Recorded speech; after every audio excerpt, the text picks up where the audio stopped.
There's always a few typical tendencies to expect from Hoyoverse in their games, and one of them would be introducing completely new terms linked to the combat system. Anomaly and disorder are the ones I'll be referring to, which some players may still not fully understand. So I'm gonna break down anomalies and disorder, go over how to utilize them in combat, explain how powerful they are and the potential they have to take over the meta. Before anything, I do want to say thank you so much for helping me reach 2,000 subscribers, and the amazing support my previous Zenless video received, as it does really mean a lot. I mostly cover WutheringWaves, but now will also try to cover ZenlessZoneZero. So I would appreciate it if you could subscribe to the channel for more ZenlessZoneZero content and drop a like if you enjoyed the video. Now, anomalies are essentially debuffs you can inflict upon enemies through dealing attribute damage. As you deal attribute damage to an enemy, anomaly buildup will occur, which is indicated in the circular gauge next to the health bar of enemies. Once you max out the gauge, the enemy will be inflicted with a debuff depending on the element of the character. Each element has their own debuff with different effects they would inflict on an enemy. Electric characters inflict the shock debuff, which deals additional electric damage every second you attack an enemy with a max of 10 procs. Also, machine enemies are unable to move while shocked. Physical characters inflict assault, which deals a massive explosion of physical damage and increases the days inflicted on the target by 10%. So stun characters will be having a field day when enemies are inflicted with assault. Ice characters are kinda blessed, as they are able to inflict two debuffs on enemies, being freeze and frostbite. First, enemies are frozen in place, and after a certain duration, the ice shatters, dealing ice damage. Then frostbite will kick in, which increases the amount of crit damage taken from the enemy by 10% for a certain period of time. Fire characters will inflict burn on enemies, which deals continuous fire damage with a max of 20 procs. So unlike shock, you wouldn't need to attack the enemy in order to proc burn, which is pretty nice. Also, humans are unable to move whilst inflicted with burn. Finally, ether characters inflict corruption, which deals additional ether damage every second you attack an enemy with a max of 20 procs. Now I'm just gonna go over a few points about anomalies you will need to know. Increasing the amount of anomaly mastery a character has would increase the speed of anomaly buildup, meaning you would inflict those debuffs on enemies much quicker. Increasing anomaly proficiency would increase the damage dealt by anomalies. So characters like Grace and Piper that have higher base anomaly proficiency, as they are anomaly DPS characters, would deal more damage with anomalies. Anomalies, just like Dot in HonkaiStarRail, do not crit. So when you are building anomaly DPS characters, you do not want any crit rate or crit damage rolls on their equipment. The damage dealt from anomalies will vary when using two different characters of the same element to deal attribute damage. Essentially, the anomaly damage takes into consideration the anomaly proficiency of the two different characters. So let's say Rina deals a certain amount of electric damage on enemies when she has inflicted shock. Now, if you were to use Anby with higher anomaly proficiency to contribute to the anomaly buildup, the electric damage when shock is inflicted by Rina will be higher.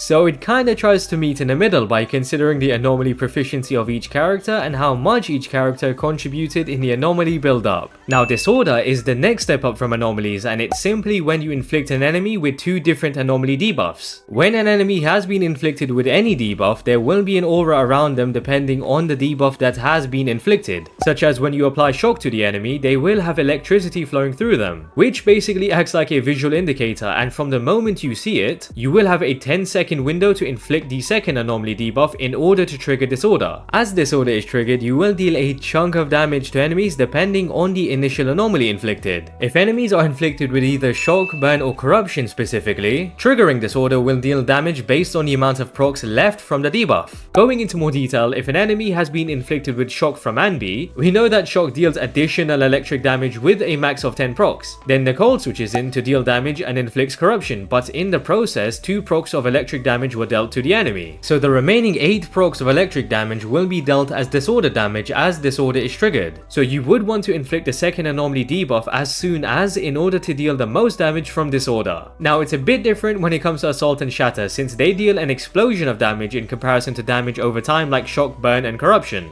The disorder damage will just be the amount of damage dealt from the initial debuff, but the amount of damage dealt does go down depending on how long it takes to inflict the second anomaly. So with shatter and assault as well, you want to inflict the second anomaly debuff as soon as to deal the most disorder damage. Now, the value of triggering disorder on shock, burn and corruption would be higher than shatter and assault, since you are cutting out the time you would need to wait in order to deal the additional procs of damage, whereas with shatter and assault you are dealing weaker instances of their initial debuff damage. However, triggering anomalies and disorder in general are insanely valuable, as it's just free damage you deal to enemies. Now that we've covered how anomalies and disorder work, let's jump into the anomaly Anomaly meta. As of now, there are only 2 Anomaly DPS characters, being Grace and Piper. So taking a look at the only S-rank Anomaly DPS being Grace, along with her having much more personality than every other character, she will also have more Anomaly mastery and proficiency. Then there's her core skills, which will increase her Anomaly mastery and the electric Anomaly build-up in increments after each core skill enhancement. So essentially, you will be inflicting shock on enemies insanely quick through her attacks. Also, Grace does have some of the quickest attacks with crazy mobility, so she is a fun character to play with and is an expert in her role as an Anomaly DPS. Piper is also a great Anomaly DPS character with the highest base Anomaly stats and is able to build up Anomaly insanely quick with her charged spinning attack. However, since she is an A-rank character, she will likely be replaced by an S-rank physical Anomaly DPS character when they decide to drop. Now, how you would build the Anomaly team is by running 2 Anomaly DPS characters along with either a stun or a support. So for example, you can run either Anby to build daze on enemies quicker, or Rina that can provide penetration buffs for the team. Then with the 2 Anomaly DPS characters, you would aim to inflict Anomaly debuffs as quick as possible to trigger disorder. Now most players would typically build a crit based team, which depending on the characters, can also access disorder damage just like Anomaly teams. However, in general it wouldn't be as easy to trigger and the damage dealt from disorder wouldn't be as insane. So with Anomaly teams, they would be triggering that high disorder damage very often on top of the damage they are dealing to enemies. The current best DPS team in the game without a doubt is Ellen, Lycan and Sokaku, which is a crit based mono ice team. So they wouldn't have access to disorder damage as they would only be triggering shatter from ice Anomaly buildup. Regardless, the team synergizes extremely well as all 3 characters are amazing in their roles, which ultimately makes them the best team in the game. However, I do believe when more Anomaly DPS characters start to drop, that will make it even easier to apply anomalies and trigger disorder. We could see Anomaly teams seriously spike in DPS. If you guys are familiar with HonkaiStarRail, Dot is kinda similar to Anomaly since they both revolve around applying debuffs to enemies. Dot characters in HonkaiStarRail were okay at the start of the game until more Dot characters dropped and decided to completely skyrocket the damage dealing capabilities of Dot, which led to it becoming the meta team over crit based teams for the longest time, and still today it's up there as one of the best teams. So my point is, I believe that Anomaly teams will be experiencing the same treatment and would be worth investing in due to the potential longevity they have in the game. Of course, right now the only character I would suggest investing in for long-term use is Grace, being the only S-rank Anomaly DPS character. But if you're a massive fan of Piper, go nuts. Now when more S-rank Anomaly DPS characters do release, I would expect them to bring around new Anomaly synergies and maybe new abilities